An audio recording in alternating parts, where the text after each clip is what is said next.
హెచ్చరిక చేయకుండా వచ్చిన ప్రతిసారి దేవుడు మనల్ని హెచ్చరిక చేస్తూనే ఉంటాడు. సహోదరి రక్షింపబడిన తరువాత కూడా మనలో కొంతమంది తప్పటడుగులు వేస్తున్నారు, తప్పులు చేస్తున్నారు. తెలియక చేస్తున్నారు అంటే కానే కాదు, తెలిసి మరీ చేస్తున్నారు. దయచేసి గమనించండి, తెలిసి తప్పు చేసినప్పుడు రెట్టింపు శిక్ష ఉంటుంది, మర్చిపోకండి. ఆ వ్యభిచారంలో పట్టబడిన స్త్రీ యేసు ఎవరో తెలియదు, ఆయన పాపం రక్షించడానికి వచ్చాడని తెలియదు. పట్టబడినప్పుడు అందరూ కొట్టాలని ప్రయత్నం చేస్తున్నప్పుడు యేసుక్రీస్తు ఆమెను కాపాడాడు. ఆమె శిక్షించబడకుండా కాపాడాడు. అమ్మా, ఎవరు నిన్ను శిక్షించలేదా?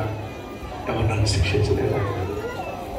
నేను నిన్ను శిక్షించాను. యేసు ఈ లోకానికి వచ్చింది పాపిని శిక్షించడానికి కాదు, పాపిని రక్షించడానికి వచ్చాడు. ఆ రోజు ఆ పాపాత్మురాలను చూసి, అమ్మా నేను నిన్ను శిక్షించను తల్లి, అది ఇకను పాపము చేయొచ్చు. ఒకసారి నువ్వు ప్రభువును కలిసిన తర్వాత, ఆయన ప్రేమను క్షమను చవిచూచిన తర్వాత, నువ్వు నేను ఖచ్చితంగా పాటించాల్సిన ఆజ్ఞ ఇకను పాపము చేయదు అని చెప్పి, ఇక చచ్చిపోయేంత వరకు ఏ పాపము చేయకుండా మనం ఉండగలమా అని అంటే ఇది సాధ్యం కాదు. ఎందుకంటే మనం శరీరంలో ఉన్నంత కాలం ఈ శరీరం చుట్టూ ఉన్నటువంటి లోకస్తులు ఏదో విధంగా మనల్ని పాపానికి ప్రోత్సహించే ప్రయత్నం చేస్తారు.